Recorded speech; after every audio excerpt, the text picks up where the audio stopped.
Hurricane Sandy was my fault. That's what's coming up on the Art of Bombing, episode 264. My friend Dan, he's got a podcast, 'cause all comics need a podcast, and nobody had a podcast called The Art of Bombing. So Dan went out and bought a tape deck. Who knows why he bought a tape deck? Now, podcasts don't get played on tape decks, but Dan is from the 80s. So hey there, all you funny jerks, come talk to Dan about your work. Tell him all about your worst times. It's The Art of Bombing.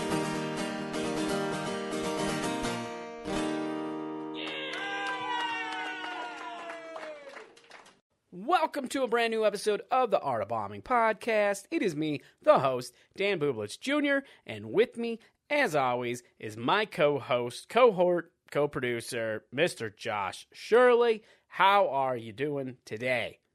Oh, hello. Yeah, I'm good. You're still here. Yeah, I'm still not fired, guys. So this is day, 400 of not being fired. It's nice. And dude, my wife's out of town this week. Ooh, you're living up the bachelor life. I am just being tossed about on the seas of bachelorhood. No lighthouse to point me in the right direction. We're probably not going to eat for a few days. That means there's a we in there, so that means you're single fathering it as well, huh? Oh, I am. That's right. I'm single fathering it. Ooh, I'm doing trip to school, trip home, working, telling jokes, making all the meals, cleaning. Who are you telling? Who are you telling jokes to? The kid? I guess so. Because I'm not gonna be able to go out. I was like, you're not really. I mean, unless you're like, all right, kid, it's bedtime, and as soon as he goes to sleep, we're like, well, now I can go out. All right. You're one of he those won't parents. know. I mean, if he doesn't find me at first, I'll just keep looking. Well, your wife's out of town, so that seems like a good opportunity to just have an open mic in your garage, or It seems like a good idea for her to convince her never to leave again by throwing a giant party with a bunch of jackass comedians in my garage. I'm in on this. And yeah, that's gonna go over great. Yeah, this guerrilla comedy idea. Wait, there's a show in Josh's house. Yeah, it's gonna be good times. Yeah, always. I don't know what's gonna happen, Dan. Good times. Yeah, it's crazy. Yeah. Did you have any shows this last weekend? No shows this last week. No shows, man. Gotta get out there, buddy. Dude, my wife's out of town. What do you want me to do? As I'm about to say, I didn't do any shows either this last week. Oh, nice. It's me projecting. Laying the guilt trip on. Yeah, it's crazy. I am. Get out there, Josh. Yep, just putting that out there, just projecting, putting on the guilt, Jokes aren't going to write themselves. You got to get out there and tell some jokes, man. What? How are you going to get better at comedy if you're just sitting at home being a single dad? I think there is kind of an equity in both things, that they're a bit mutually exclusive. Like, I can either be an amazing comic or an amazing dad, and I can't be both things. No, you just got to be mediocre dad, mediocre comedian. I think I'm mediocre at both. Either all in on one or the other, otherwise you're just mediocre. Yeah. Anytime I go to a comedy show and I just destroy, I'm like, man, that was a great show, but I am a shit dad. It's interesting that we're talking about this. You being a single dad this week. Obviously you're not a single dad. Your wife's out of town. Yeah. But we're talking about this scenario because our guest today, who we haven't introduced yet, is Emily Paige, who is a fantastic comedian from the New Jersey area. She is a single parent. And so, it's interesting that we're already talking about this, because that's something that she has to struggle with. She can't just go do every open mic that she wants to go do, or every show, because she has to think about that. And I imagine for any single parent, that's got to be tough to, be able to set aside time to try to go work at your craft and try to get good at that. That's right. So she has to make that decision every single time she goes out Yeah, absolutely. All right, I gotta do something with. And her kid's 3-4 years old, so I was, I've been married the whole time, so I've had somebody here. Now she might not have been happy about it, but I was leaving the house at night, and going out and doing shows, so I had that to contend with. But, it was a lot easier than trying to figure something out to do with my kid. Now, I'll also say I have also taken my kid to shows. So you've been that guy where you're like, I'm going. Kid, you sit in the car. Here's a pack of cigarettes and a beer. Don't say anything. You are not far off. So the story from a few weeks ago, you were just having a fight with yourself in the mirror. You're the yeah. It was me. I was like, dude, you can't say that stuff in front of my kid. having a fight club moment. Yeah, go back and listen to episode 259 or whichever one it was, where I basically told some jokes, told clean comedy for 15 minutes, and got assaulted by a 55-year-old man who brought his 13-year-old daughter to a 21 and up comedy show. Yeah. And what I should have said was, dude, don't worry, my 10-year's here. Yeah, right. My 10-year-old's waiting in the car. It's all good. He's in way worse shape than your daughter. Trust me. She has a chance. Oh, that's amazing. That's amazing. Something I was thinking about that I wanted to bring up, and I think we need to do a live podcast again. And I think that's something we should. We can obviously talk more about this off air, but I want to talk. I'm going to put it out. Okay. I want to put Let's this have out an in on-air production meeting right now. No, I just want to put it out. Now that you guys know, if I don't do this, it's my fault. Yeah, I'm putting it out into the universe that we need to do a live Art of Bombing podcast recording where it'll be one part stand-up comedy, one part podcast, which kind of is what it would be. I mean, our format right now, usually you get to hear a clip of the comedian performing before we get into the interview. This last week we didn't get to do that, but that was because they didn't provide me with a clip. So that'll happen from time to time. But when they do provide a clip, you get to hear a little bit of stand-up, then you get to hear the interview. And with the live show, it's kind of similar, except, instead of doing one guest the whole time, we do a couple guests throughout the show. So they do, a little bit of stand-up, then they do a little bit of the Art of Bombing podcast, and then it's a great live show. And I think that's something that'll be coming here in the future. I'm going to try to pull that off. But we'll talk more the details off the air. But for those listening, be on the lookout. Art of Bombing Live is going to be coming. I'm putting it out there. Josh is just giving me looks like, God damn it, Dan. We always got something cooking, guys. Look, we bring a lot of great content to you, and it's not just by way of great podcast with great comedians. We also have some intertwining stories where called Between Bombs. Yep, we're gonna have some more of those coming. Yeah, hopefully some more video content will be coming as well. So, yeah, be on the lookout, everybody. And if you guys want to make this all possible and help us, you can do that.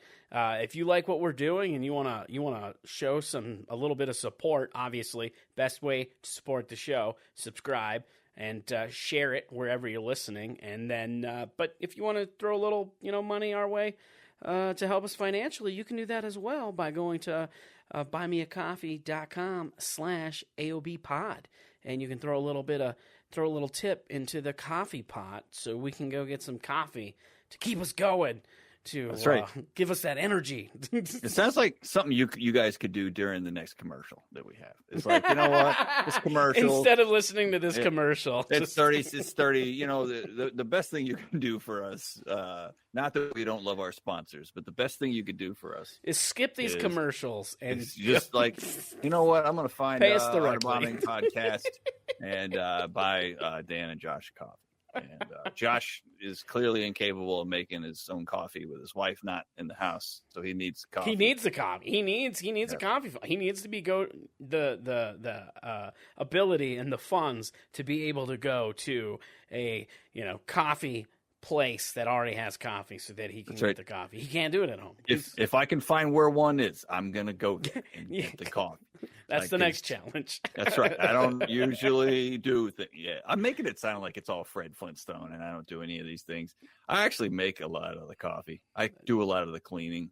Oh, do you? Oh, now, yeah. And now you're if your wife ever listens, she's just gonna be like, "No, he's lying. He's just trying to make him." I don't think we're gonna have to worry about that unless I'm dead. Like, she might listen to this podcast, like, and be like, "Oh my God, I just got to hear his voice," and like go back and listen to these podcasts, and she'll be like, "What the hell?" on so many. And suddenly, she'll be over the grieving process. Yeah. She'll be dating some guy real fast after that. Oh well, let's hope that doesn't happen. I think we should get into this conversation with Emily Paige. I do want to just mention real quick, if you aren't listening all the way through to the end, you should, because something new that we have been doing since we're in season 7 is during the outro we've got takeaways. So stick around for the takeaways, where we're kind of talking about some of the stuff from the episode and giving some more insight, tips, tricks, things that'll help you with your comedy career. So make sure you're staying to the end of the podcast, listen to that outro, get those takeaways. But right now, here's our conversation with Emily Paige. Enjoy. And now, it's time for the stand-up soundbite. So excited to be with you guys here tonight. So excited because this weekend's actually my anniversary. Oh, thank you. Yes, it's 2 years since my divorce.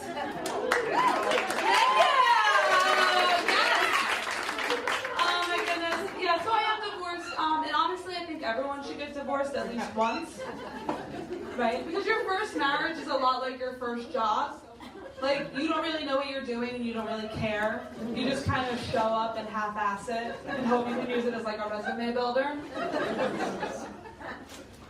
When I told my friends I was getting divorced, the first thing they asked me is, "What did you do with your ring? Did you trade it in for cash?" I was like, guys, it is not about the money for me. I traded it in for freedom, happiness, and cash. I have a lot of friends getting married now.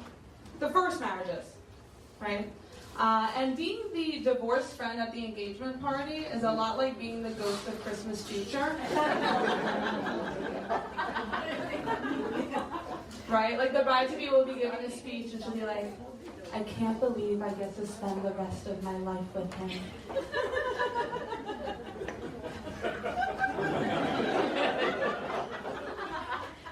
I give it a month. Maybe 2. No, I know I sound cynical, but I'm not against getting married again someday. I just think next time I'd be a lot more realistic about it. Like, even my wedding vows would be more realistic. They'd be like, "I take you, in all honesty, to be my second choice. For convenience and for lack of trying. For richer or at least a 401k. In sickness, unless you throw up. Or in health, unless you have a 7-figure insurance policy. As long as we both shall live, or until I get bored and find someone better." Just my first marriage didn't really feel like a marriage. It felt more like roommates with benefits. Without the benefits. No, well, let me be fair. He did have a Netflix account. It's the art of bombing. Are you're based in New York or in that area, or? Yes, kind of? I'm in. Well, yeah, kind of. It's all the same, right? I'm in New Jersey. I just assume when comics are from the East Coast, everybody's just in New York to me. Yeah, but I'm like not even in the area of New Jersey where I could pull off saying like, "Oh, I'm like New York," basically, right? Like, I'm in like Ocean County, New Jersey, which is like Jersey Shore area. Oh, okay. So like nowhere near Hoboken or Jersey City. So you're kind of a ways from things then. Yes. Yeah. I'm like basically in the middle of nowhere, New Jersey. Okay. Well, Comedy wise. do you go to New York quite a bit to do comedy then, or do you stick kind of around your area? You know, I feel like I used to go in a lot more. I still do love going into the city. Like there's nothing that beats going into the city, like into New York. But I try to do more things like in Jersey or even in Pennsylvania. Tend to get like, the city's great and there's nothing like it, right? But I'll get longer spots and more pay out of the city. Oh, absolutely. That makes sense. Yeah. So that makes complete sense. Yeah. So it actually costs me more to go into the city to perform than like if I stay more local. Oh, yeah, that makes total sense. That's part of it. I used to live in San Diego, and that was kind of the same thing. I moved to the Midwest because I was like, I can make more money. It's cheaper to live, and also I can do more time. So can really stretch the legs out there. If you do go into the city, what's that kind of a journey for you then? Like, how far is that? So it depends. Am I driving? What am I doing? Right. So like if I drive in, what am I doing? If I drive in, it'd be anywhere from like an hour and a half to hour and a half plus, right? Because it depends on like the George Washington and like all that stuff. Usually what I will do, and this is a longer journey, but I don't mind, is I will drive about 40 minutes to a train station, and there's closer ones, but it's the one I'm used to taking. I'll park my car, and then it's about an hour and change train ride in. But I prefer that because I can relax on the train and I can like listen to people talk, which I always get like interesting things out of. But also like I don't have to worry about parking or anything like that. Yeah, and that's got to be convenient. I imagine because I imagine parking in the city has got to be a real pain. Well, I can't parallel park like to save my life. Like I will pay the $20 an hour to park in a lot, so somebody else parks in the car. So yeah, you're right. You're definitely saving money by taking the train in. Yes, absolutely. Yeah, you can tell that I've never been to the East Coast or to New York City or that area because I have no clue. I'm asking like these stupid questions that people in the area are like, "Oh my god." No, it's fine. Well, it's so funny. Like I'm born and raised in Jersey, and like I didn't really start to gain an appreciation for the city until like a couple years ago when I was dating somebody who was like from the city. And you kind of like start to appreciate it more because you get like a behind the scenes kind of look. But before that, growing up in Jersey, like me and my parents would go into the city like to see the Christmas tree in Times Square, and it's like the most touristy part of New York City, and it's terrible, right? So yeah, it's like a hidden gem. Well, hopefully one of these days I'll have to get out there. I've got some friends in New York. Especially, I have a friend that just moved out there too, so nice. I've not made that comedy trip, but it's on the bucket list of things to do for sure. Did you have any shows this week or over this last weekend? I did a really interesting show on Saturday in Medford, New Jersey, which is down by Philly. And it was like an improv stand-up show.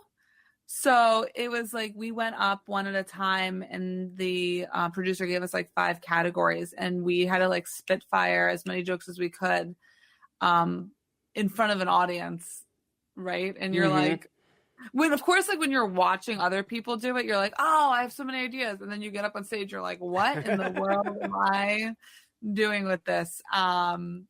And I feel like all of us thought we did terrible, but apparently like the audience had a lot of fun. And then we were able to go up afterwards and do our own, like a tight 5. So you're able to go up and do a redemption. Yeah, we had like a redemption run. They're like, look, these people are actually funny. Like, here's prepared material. Don't judge them on improv, all right? Yeah, we're not improv comedians here. We are stand-up comedians. Yeah, that sounds like a fun show. There's quite a few shows that are like that are fun. And I feel like if the crowd knows that that's what they're getting into, they're a little more lenient and not as judgy, because they're like, well, they're trying to do this on the spot, so absolutely. And I feel like I recorded my set. I have not listened back yet, but I'm hoping I can like pull a couple ideas from it to use. We'll say it's a little rough. So hey, that's how it starts though. It's amazing what you can get from something like that. I had to write a set for, it was like it was called the Punchline Punch Out, and it's a show where you get you basically get a word like 2 days before the show, and you got to write jokes based on that word, and then you go head to head with another comic. The audience judges to see who had the better set, and then whoever wins just wins a prize. That's it. Okay. It's more just about the challenge, the writing challenge. And I got some jokes out of it that I put in my act. I was like, oh, I can actually use this. So yeah, I'm actually, one of the jokes I wrote, I actually turned into my current opener. So it worked out pretty good. It always does. It's my thing with any life experience, show or not show, is if I can get a bit out of it, I'm happy. Right? Yes, I know exactly what you're talking about. That's the problem. It's like it's both a good thing, but also a curse, because when you're out with people, instead of like being in the moment with people, we're just like looking for that bit. Oh yeah. Just not there. No, like I'll be talking to people and they'll tell me something. I'm like, I'm going to use that. Okay. And they're like, whatever you want to do. And I'm like, okay. We got to clear that right now. Let's go into the act. Good. Okay. That's awesome. Well, let's get into this, because I know you're a little bit limited on time tonight. So let's get into what this podcast is about, and that is the art of bombing. I love hearing stories about bombing or shows that went bad. So let's hear your story. Okay, so I was thinking about it today as I was driving home from work, and I was like, what incident can I talk about? And I've had like 3 or 4 good bomb stories. And I'm going to say good because I'm going to positive swing this. Because we all know bombing's awful. It's like the worst feeling in the world. Like in the moment, like, you know what I mean? Absolutely. But one of them that stood out to me, and I'll probably like talk about a couple of them, but the one that stood out to me the most was like, I did this show, and I'm still relatively new to comedy, right? I've been performing for about 2.5 years. I started during the pandemic, so like I'm still pretty fresh. Oh, interesting. You started during the pandemic. I did. Wow. That's a whole other story, right? I'm sure. So because of that, did you start just doing virtual stuff? Yeah, so I started doing online workshops. Okay. And then I built off of that. And then when things opened up outside in Jersey, I would do mics and stuff outside. But yeah, so my experience performing was virtual first and then live. So wow. Yeah. That's interesting. I mean, there's quite a few people that are, in your shoes that can say the same thing, which is, to me, it was kind of it's an interesting thing to see, like how comics are evolving from, virtual to doing live comedy, and then, going forward. So there's definitely pros and cons to it, right? Like it was great for networking. It was all I knew for a long time, but now that I know actual live stand-up, I see how it's a totally different entity. You can see how the people were judging it so hard. Yeah. But I appreciate it for what it did for me, because it helped me network, it helped me get comfortable, and it helped me really like run my material, right? Mm-hmm. So this bomb was a live show though. And so I say I'm relatively new because I don't want people to judge me so hard for this, right? So I was doing a show, a local show, down here in like the Jersey Shore area, and it was a fundraiser show, and it was going okay. It wasn't bad. I was opening, and the crowd liked me. There was a couple jokes that they were like whatever, but they liked me overall. And then I went into a setup I have for a joke that takes place during Hurricane Sandy, right? And do you guys remember? I don't know, like for Jersey, it was a huge thing. It was back in 2012. Jersey got hit really hard, especially the area where I'm from, with a hurricane, Hurricane Sandy, and many people lost their homes. It was awful. And in my setup for my joke, I am addressing this, right? So like I know the area where I'm doing this show got hit. I am addressing like, listen, It was horrible. I was affected by it too, all this stuff. This is the setup for the joke where I could talk about how I hate complainers and how during Hurricane Sandy, a friend of mine called me up to complain about something. And I'm like, how the hell can you be complaining about this? Like, people are losing their homes. And he's complaining about, losing a hot tub. I had thought, I don't know if they just stopped listening to me, but they heard Hurricane Sandy and they turned on me so fast. I was like, and like, they were like, we don't make jokes about Hurricane Sandy. I'm like, it's not about it though. Like, the joke is me making fun of my friend. Yeah. But now I will never premise that joke about Hurricane Sandy. I always just say there was a storm. Oh yeah. So like, I learned from that. I'm like, and I guess I try to see both sides. I'm like, okay, they're sensitive about it, but like, to me, be mad at my friend, right? But like, I'm kind of supporting you in the joke. Mm-hmm.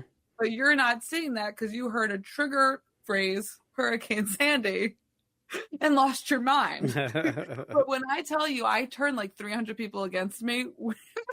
I was like, oh.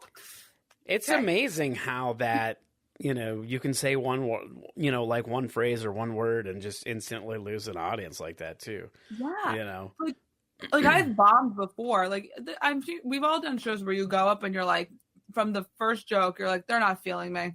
This is going to be a long set, but I'm going to power through and I'll get my mediocre laughs throughout.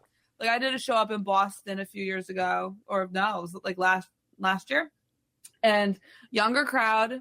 And, my set is, not that like I'm old by any means, but I talk about like my divorce. I talk about my kid. It's not like, I'm not doing like a lot of partying stuff. Right. Mm-hmm. And I could tell like that's what they were there for. So I didn't really have them. Right. And it was okay. I accepted it for what it was. It wasn't my audience.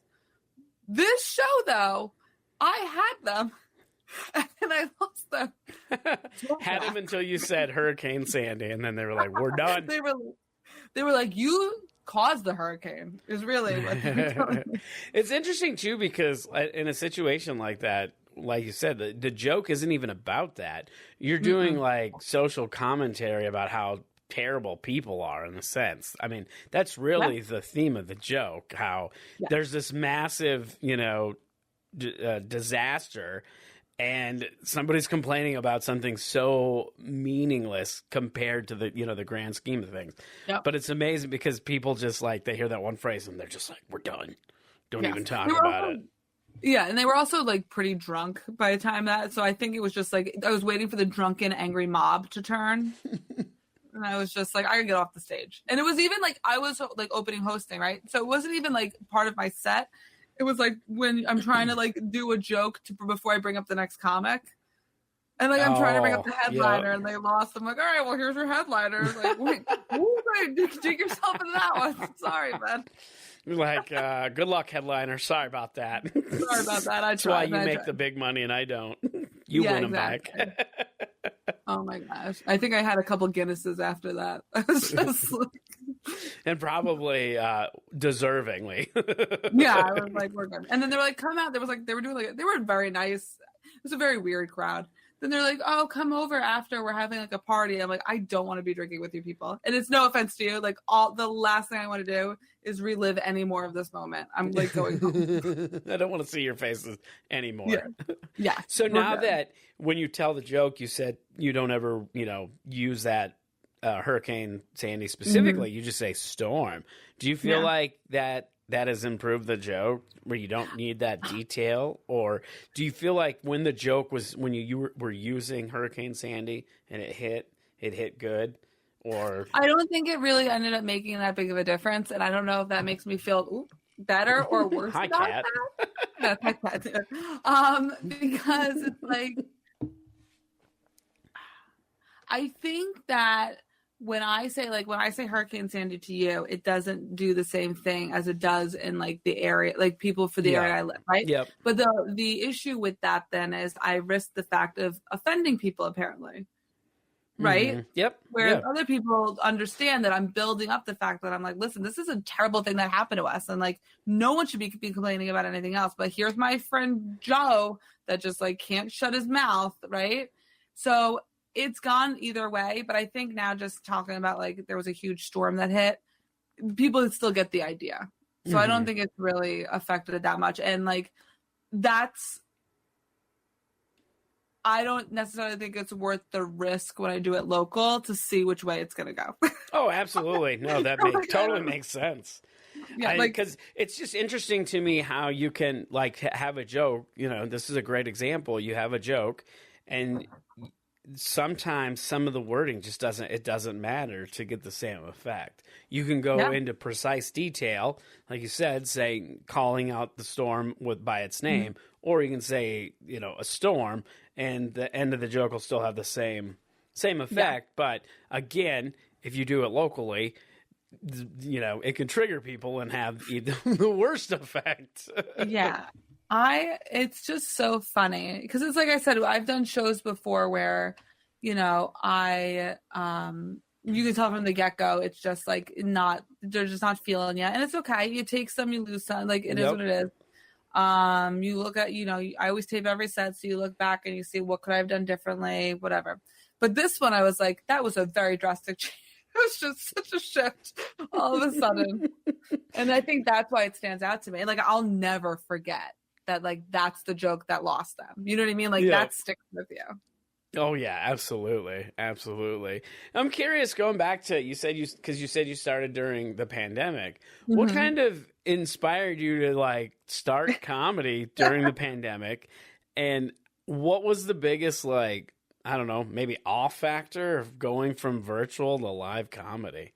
Because it is it's a different thing. It's a different animal. Absolutely. Oh my gosh. So I had always wanted to do I know everyone says this. I always wanted to do stand-up. I never had the nerve to do it. My day job is I'm a teacher. So I've been teaching for 11 years. And I used to joke with my students that this is the closest I'll ever be to doing stand-up, right?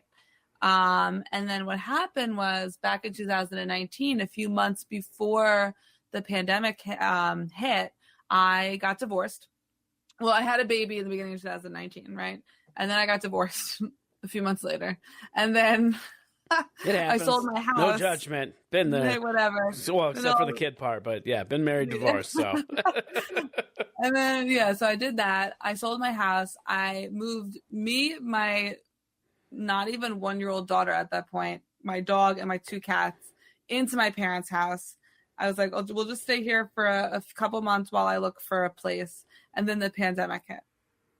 And so I'm stuck. I'm 29 years old at this point, stuck back living with my parents, with my kid in a pandemic, working from home. There was a lot of nights spent drinking wine in my parents' basement by myself. And I was like, if I'm ever going to do this, it's going to happen now. Mm-hmm. Because I had been looking at like workshops in the city because I had a friend that was in stand-up and like I used to talk to him. He's like, you should try it. I was like, oh, when I have time.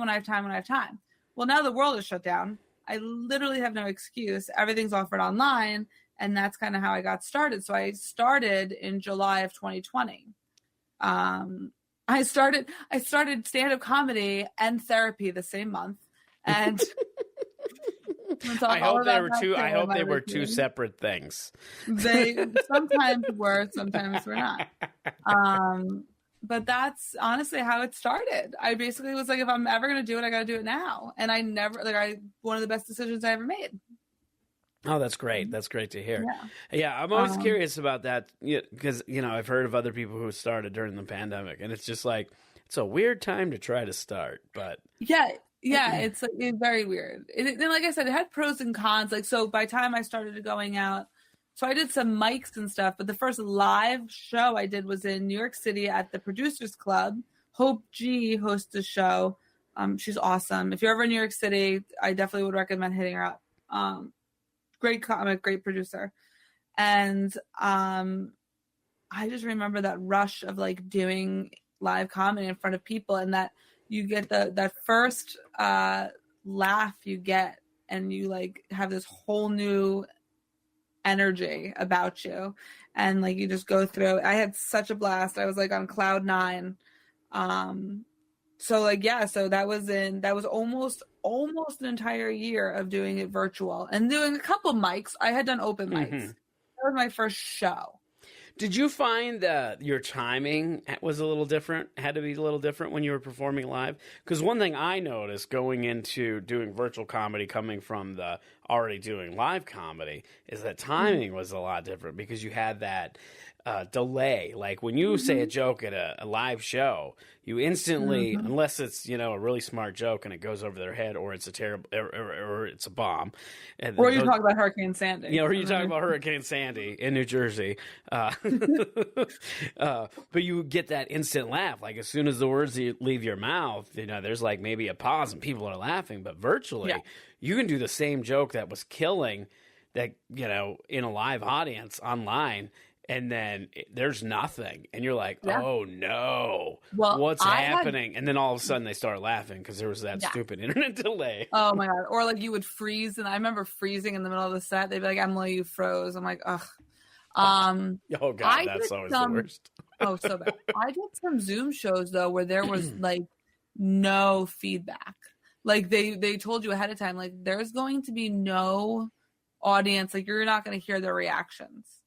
And like, I think because I started with that, there's pros and cons. I definitely think that your timing is a little slower on Zoom, but I also think it did help me with my wait time. And I have good, like I use wait time in teaching anyway. But one thing about like my stand-up, there are certain jokes where I purposely hold it. And part of that is because I learned to do that from Zoom, but also I love to let people bake in the awkwardness, and like I'll get like laughs out of that. Now I don't do it for every joke, but I think it definitely gave me more confidence to like play with like wait time and not be afraid of like that silence. But yeah, it's definitely like the timing is completely different. You know, you feel like you're not worried about buffering. Oh yeah, ain't that the truth? Do you feel like it helped build like kind of a thicker skin too? Because like, like talking about doing these shows where they're like, there's going to be no audience reaction. You're just talking and hoping you're getting that reaction. I feel like that helps build that resilience against when you tell a joke and the crowd's not into it.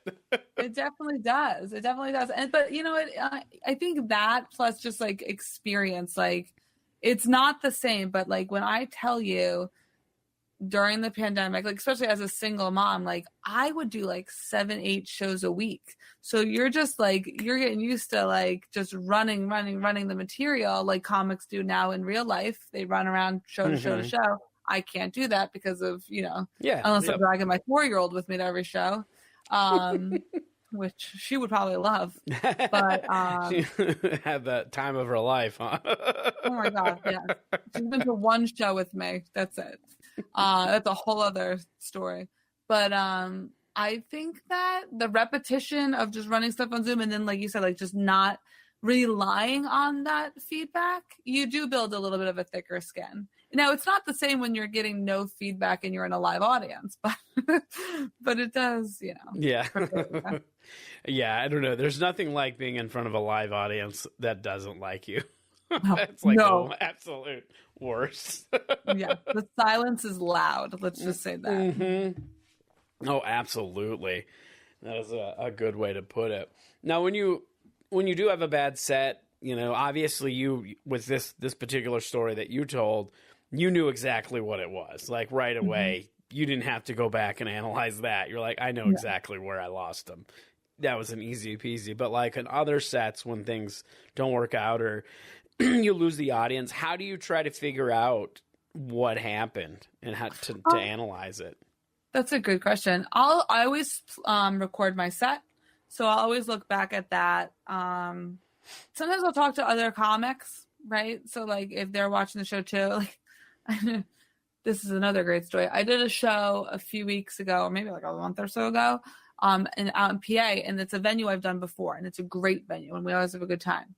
We knew, and we meaning the comics, we knew the minute the host went up that they were and I never blame the audience, but they were miserable. It was like a hostage situation. So like every comic that went up, like did great. and we couldn't get anything out of him. So by the time I went up, I kind of went up with this attitude of like, let's just see what happens, because I'm not expecting anything to happen. You know what I mean? Like, one of the comics ended his set by saying, I won't give his name out, but it was very funny. He was like, I've been so-and-so and you've been mediocre. And it was true. So I do try to, I'm never going to be one of those comics that's like, the audience was terrible. But I think I try to look at it realistically and like be like, okay, here's what I could have done better. Here are the factors and the variables I had no control over. You know what I mean? That like I have to factor in as well. But then I also talk to other comics that are on the show with me and be like, what did you think? You know, any advice? What would you do? My ego is not that inflated that I can't get critiques from other people that have been doing it longer than me. Do you feel like that it helps too that you're a teacher with that? Because, you know, as a teacher, you have to give feedback. And so I imagine, you know, having that skill like of giving feedback, it's easier to receive feedback.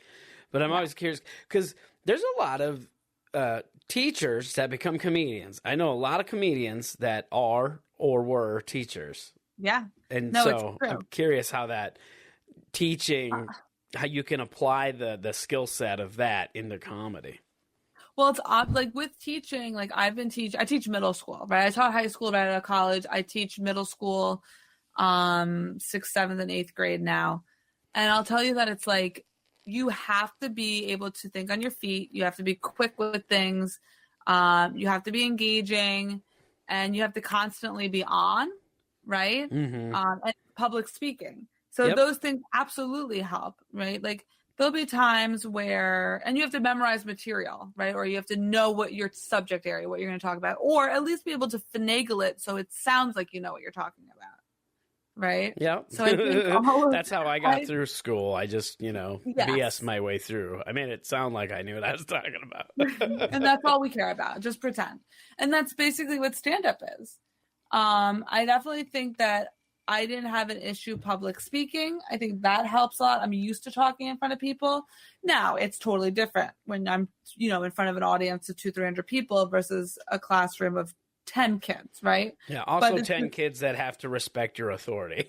Right. I mean, they're supposed to. It doesn't mean they do. But... I know. I'll tell you, the most nerve-wracking out of any of it is parent-teacher night. That to me, or back-to-school night. That is way more nerve-wracking than comedy, right? Because like the parents, man, they're hard to impress sometimes, or at least I feel like they are. But based on the education system in America, or how a lot of people would like it to be, I can see that. I am very we won't dive into that too much, but I'm very fortunate. So I taught 8th grade literacy, like language arts, for 10 years, and now I actually teach ESL, which is English as a second language. So I love it. Most of my kids are native Spanish speaking. And I was a Spanish minor in college, so like I can whatever, but when their parents come in and I'm like, you don't speak any English, my Spanish is piquito, very tiny, but I will do the best I can, and we will Google Translate our way through. But then I have students who like are native Ukrainian and Russian speakers. I know nothing, right? So it is, there's an intimidation factor there, but they're like, they're the best kids ever. But I think it's that initial intimidation with stand-up of having to think on your feet and be in front of people and doing both simultaneously, that I didn't have as much as I think most people would have, because I'm a teacher and I'm used to that. So I think it helps. Mm-hmm.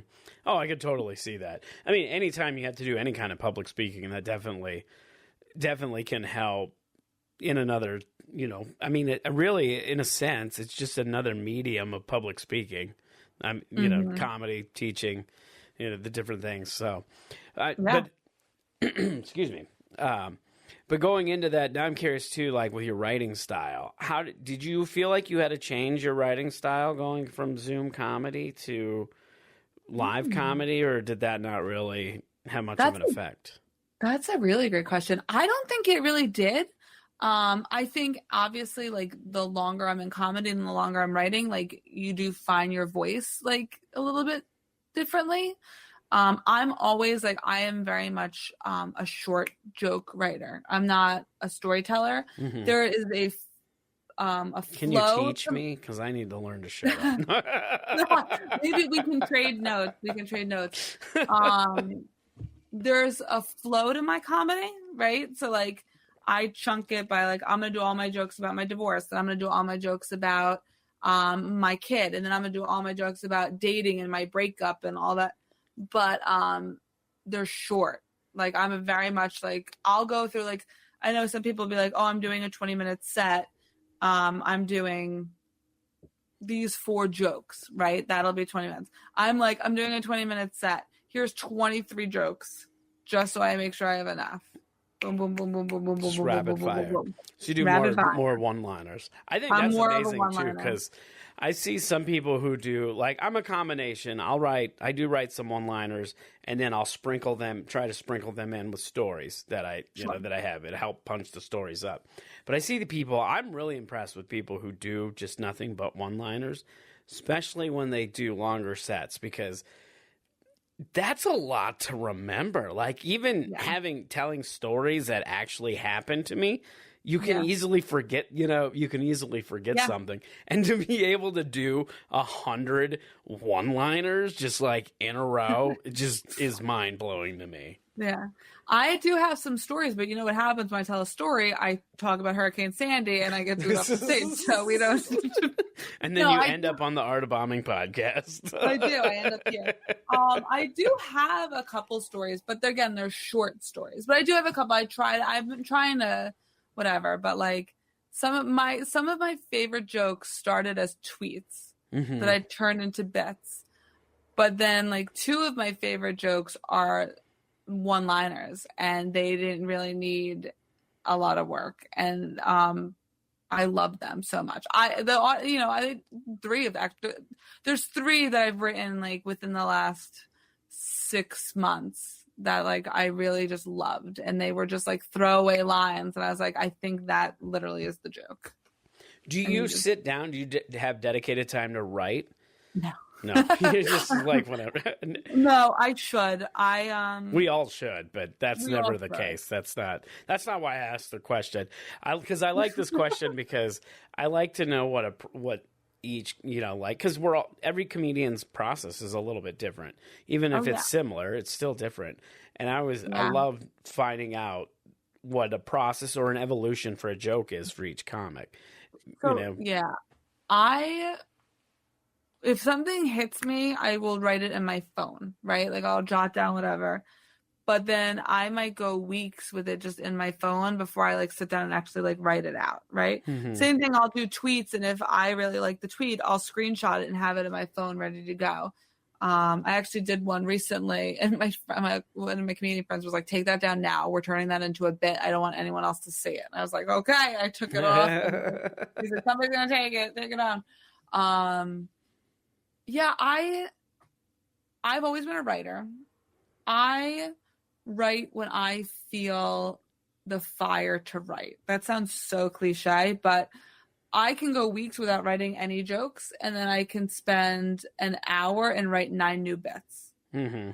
So I have to do it when I feel like it's going to be productive. Yep. If I wrote every day, I don't think I would be as productive, because I think I would get bored. And you feel like when you sit down and you write, you are feeling the bug and you write, you can write 9 new jokes.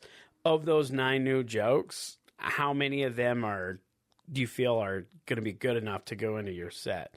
Because it's one thing, like when you write every day, and I don't write every day. I just know that if I imagine if I wrote every day, I would write a handful of jokes, and of those handful of jokes, talking about it wouldn't be as productive because most of them are going to be trash. Yeah. And it's really just for the purpose of writing. Right. So like I would say out of those 9 jokes, maybe 2 of them will be ready to go, right? Or ready to at least try. Mm-hmm. And then maybe another 2 or 3 of those, I'm going to work with one of my writing partners to try and figure it out. And they're going to, we're going to workshop those for a little bit. So those might be ready to go in a few months, or, when I finally figure out what direction I want it to go in.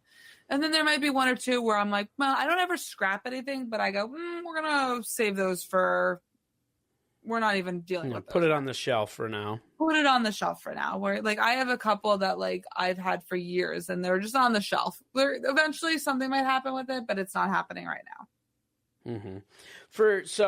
And kind of going back a little more into that, like how many times will you try a joke before you decide that it's time to shelve it? When I don't like it anymore. Oh, okay. So it's based on whether you like it or not. For me, yeah. I mean, if it's not getting a reaction, it's not getting a reaction. But if it's also not getting a reaction barely ever when I do it, I don't like it anymore. Because I don't know if probably most people people might not agree with that, but I'm like, part of my jokes is like, I have to be confident when I'm delivering it, right? Because like I'm the one presenting this to the audience. So if I don't believe in the joke, it's not going to be delivered and be strong. Mm-hmm. So I think they go hand in hand. Like I said, I have 3 jokes at the top of my head right now, 3 one-liner jokes that I love. I remember I did a show 2 weeks ago, and I did the joke. And the audience laughed, and then I just paused. And I just said, "I really like that joke," and like they laughed again because like I like that joke. That's like I'm proud of that line. It's very funny to me, and I'm glad they appreciated it. Right? There was a while I didn't do my complainers joke because the Hurricane Sandy situation. So I didn't do it traumatized you. It traumatized. I needed to like sit and like go over it and make sure I was confident in it. So I think that's when I retire a joke, when I don't feel like I'm not as confident in it anymore. Mm-hmm. No, that's a good deciding factor. Sure. Sorry, trying to think of the word that I wanted to use there, but that'll work. It's a good deciding factor in when to shelf the joke. I know you got to get out of here pretty soon, so we're gonna do some stuff quick, some more just rapid fire type stuff. Perfect. When you tell a joke or you feel like you're starting to bomb and lose the audience, in that moment, what goes through your mind? Yeah. It depends on the night, but sometimes it's, oh my God, like you get like that feeling of like whatever. And sometimes it's like, well, there's nowhere else to go from here. Let's ride it out. Just keep it going. Keep it going. Keep it going. Do you have any goals set? Do you set goals for yourself as a performer? Sure. Long-term, short-term, and kind of what are some of the goals that you have? I would like to build a new 20 minutes. I have like a solid, I've done like 35. I'm going to be honest and say I have a really solid 20 to 25, right? So I want to build off of that.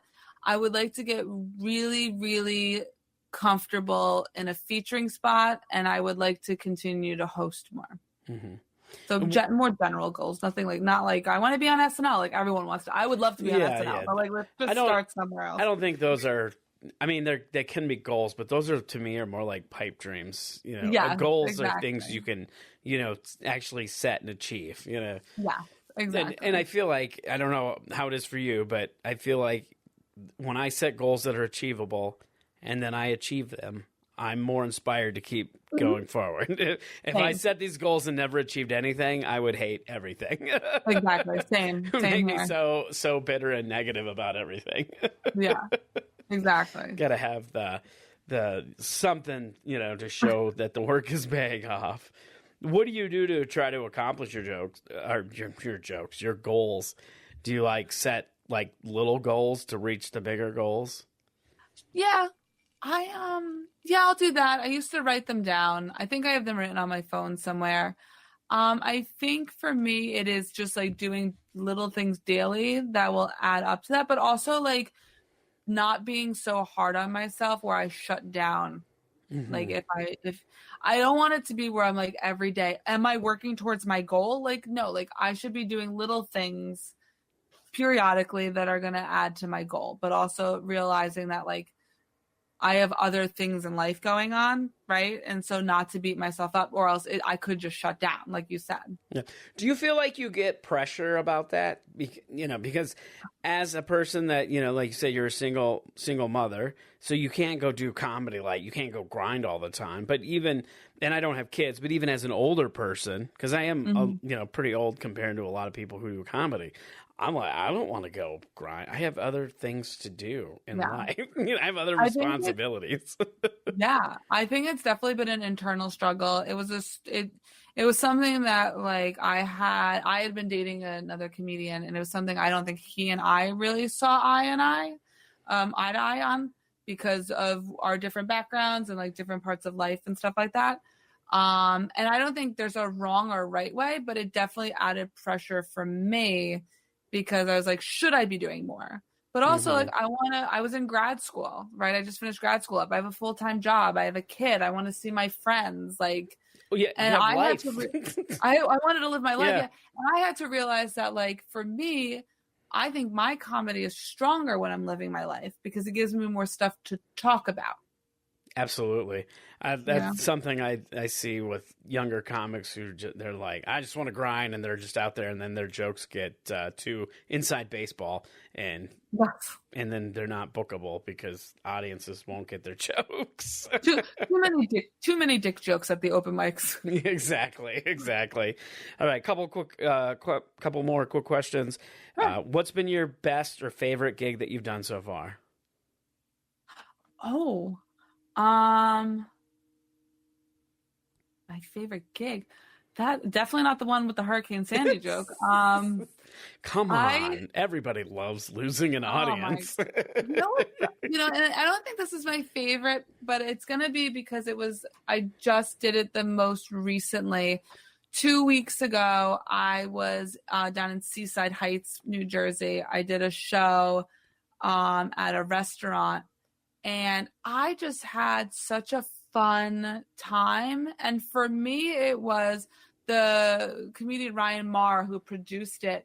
He had seen me like a year prior, and he just told me like the growth I've seen in a year was really impressive to me. And I felt good about it. So that was just nice. It was just like a nice moment.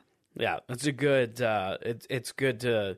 It makes you feel vindicated, like, the work is paying off. Yeah. Look, I'm actually working really hard. Yeah. And it shows. That's awesome. Yeah. That's great. All right. The last question is we have the Art of Bombing playlist, the Art of Bombing Get Pumped playlist. Doesn't have to be something that gets you pumped to do comedy, just a song that gets you pumped and raring to go for whatever you're about to do. I'm going to open my Spotify list really quick. And let's take a look at what I've been listening to on repeat. See what's been streamed the most. Oh my gosh. Well, am I embarrassing myself? Because the Macarena popped up on here. But what have I been listening to? I've also been really binging the White Lotus soundtrack. I don't know if you watched that show. I do watch the show. I did. I did. I just finished it, actually. Both seasons? Yes. We're gonna have to talk about that another time. I tell you what, I like the first season better, but that's okay. They're totally different. They're totally different seasons. They absolutely are. I think part of it for me was I really liked one of the characters in the first season. Who? The hotel manager in the first season, Harmon, was my favorite too. And he was way better than the hotel manager in the second season. So, absolutely. I don't.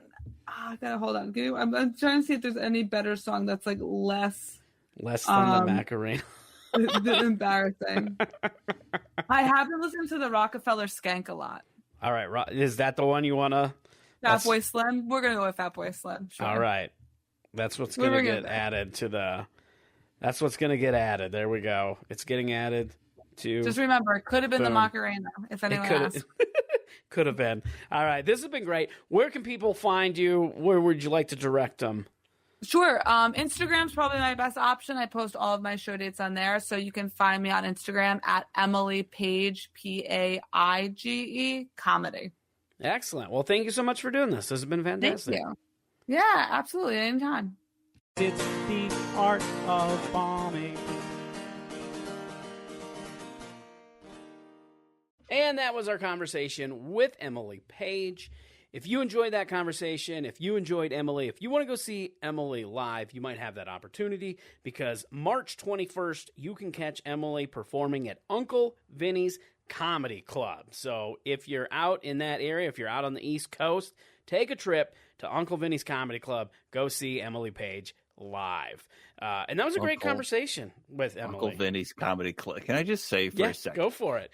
That if you were like, you're just going to make up a name for a comedy club in New Jersey and do it in the most insensitive way possible, I would have said Uncle Vinny's Comedy Club as a joke.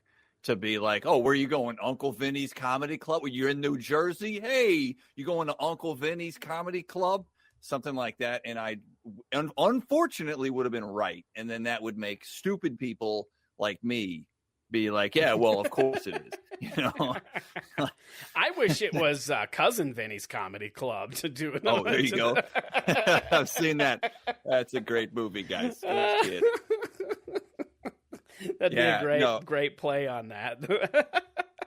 But Cousin Vinny's Comedy Club.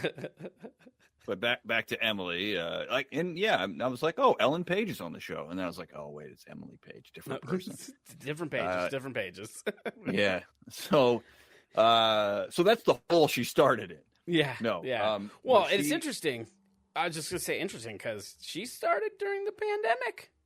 Yeah, that's pretty crazy. I kind of it escapes me that people have done that. Like, I know they started with virtual comedy.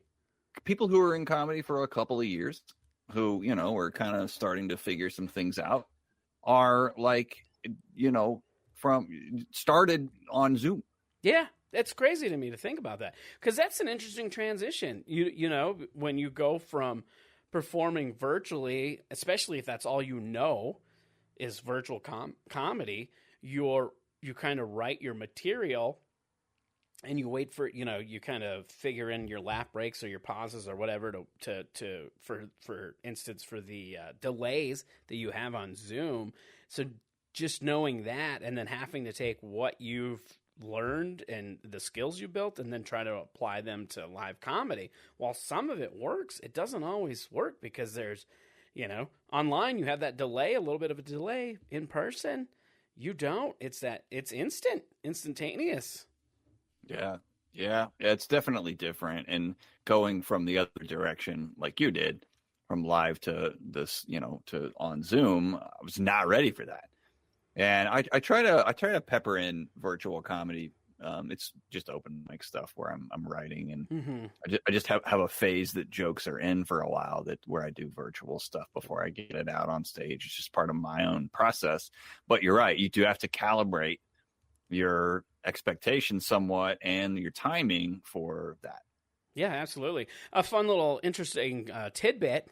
That is where you and I actually met, was virtual comedy. Yeah, we that's actually right. met at some of the virtual mics during the pandemic. That's right. That's right. Saw you on there, and I was like, oh, Dan, yeah. And then, you were coming to Kansas City, and it's all history from there. That's right. It is. Yeah.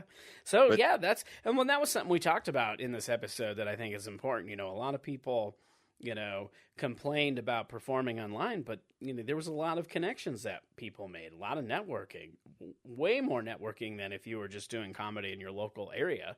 Now there's these, you had now people that did comedy virtually, they have all these connections with people that they can go almost anywhere, in the country and probably have a connection to help set up shows or get them on a show or, whatever it might be.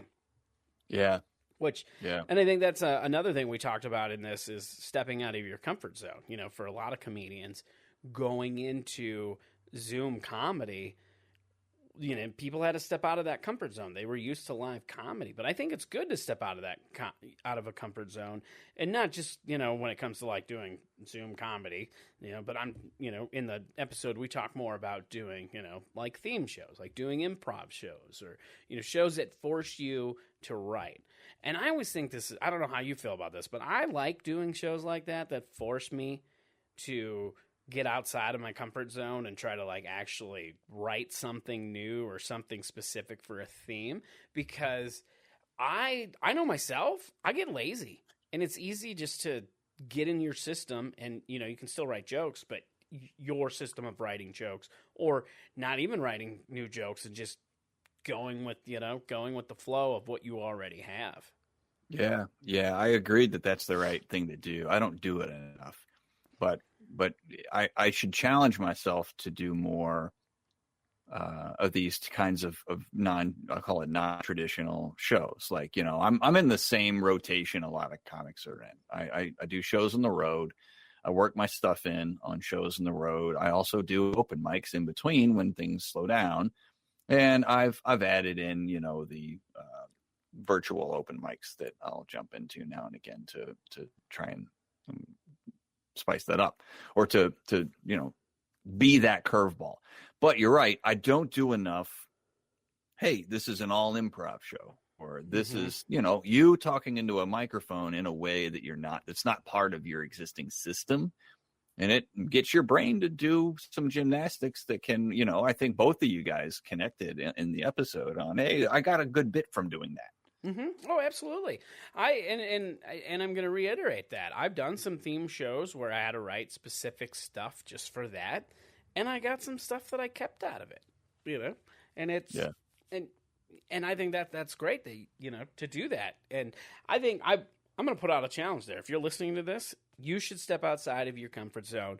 Go find a themed show that is themed in the way that you have to specifically either write or do because there's a lot of like bucket list comedy shows, or on the spot comedy type stuff where they'll give you a word and you have to basically come up with stand up on the spot, hence the title, or like with the bucket mic, it'll be you pull a topic out of a bucket, do some stand up on that, and then I've seen different versions where you do a couple jokes on one, you pull another thing out, do a couple more jokes, until your time runs out. Or, if you can keep going with one topic, you can do that too. But I'm challenging you guys, go do that. Go get outside of your comfort zone. It'll be good. Even if you don't get material to keep for your set that you incorporate into your set, you're still, it's a good learning experience because you're still building other tools that'll help you overall in the long run in your comedy career. Yeah, I've seen it. I've been to, you've probably been to one of these where you got to do, so I'll back up. I started the year with a comedy challenge show called 50 First Jokes. And so the rule was you could not use used material. You had to have something brand new that night. So that's one thing that really was nice to get out and break that mold with. I've also seen shows where comics do each other's stuff. That's usually pretty fun. Good way to get you thinking. Yeah. Because in that case, you're not necessarily, you don't have to necessarily write, but the challenge comes into trying to, learn their jokes, but also just imitate them or make your version, your imitation of them or your impression of them, which can be really funny too. And then that helps you, if you decide to do impressions and things like that in your act. Yeah. All valuable tools. That's right. For sure. In the episode, one last thing, she mentions, kind of touching off a powder keg one night when she was, doing a set where she's done it before. It sounded like a joke that she had done more than once. And she got, just said the wrong thing to a crowd. And I moved to Kansas City from New York. I was in New York during Hurricane Sandy. I was there when it hit. And I had friends who lived in Staten Island. And I remember taking like a 4-hour bus ride because everything was so damaged over there to help them tear up drywall. And like, I spent the entire day, like just in strangers' basements, just tearing things up and trying to help people rebuild and stuff. And so people do take that really seriously there. And it's a little funny that, she's trying, and the way she recounted the joke was like I was not making fun of it. I was saying, like, I was comparing it to something and where, people are being ridiculous about things that are not as serious as. Yeah, exactly. Sandy, it's like, this is a serious thing. You shouldn't care about this. Yeah. So people do take it seriously, but at the same time, you're just going to run afoul on people just by the fact that you speak into a microphone for a living, and you're just going to say something that people are going to get upset, and you just have to kind of go, all right, was this a one-time thing, and I'm going to let it shape every time I tell this joke now, or what? Yeah, absolutely. And I think you should, as comedians, we should be aware of words that trigger as well. I mean, there are a lot, and you can get into the that you're just being woke or whatever. No, you're being conscious, because if you want to say whatever you want, that's fine. You're just going to have you're going to have repercussions for some of the things you say. And one of the repercussions that you may have is losing your audience. And then you're bombing. If you want to be a good comedian, it isn't about having the, freedom of speech. It's being able to have the ability to be aware of words that are going to lose a crowd and avoid those words so you don't lose the crowd. And if you're trying to use those words on purpose just to shock the crowd, guess what? You're not a good comedian, and you're not going to go very far, and you'll get bitter, and you'll say, oh, people just don't think I'm funny because I'm shocking and blah, blah. You'll do all the excuses, but they're right. It's because you're just trying to be shocking. There's no real punchline there. If the shock is the punchline, you are not a very good joke writer, and you need to go back and learn how to write a little bit better. That's all there is to it. So there you go. Yeah, exactly. Well, I think we're good. We should get out of here real quick. Next week we are joined by another comedian from New Jersey. Believe it or not, from Uncle Vinny's Comedy Club. Yeah, we are joined by Mike Cateo next week. So tune into that episode. And you can follow me on all my social media at D Bublitz Comedy. Oh no, I rebranded. How dare you? Oh, all right, editor, edit that out. I'm the editor. I'm not going to edit it out. You can follow me on all my social media at DBub Comedy. There you go. Where can they find you, Josh? JoshShirleyComedy.com. Got all my social hinged off that, everybody. All right, that has been our episode. Thanks for tuning in. Make sure you follow the podcast wherever you listen to this podcast, and have a great week. We'll see you next week. It's the art of bombing.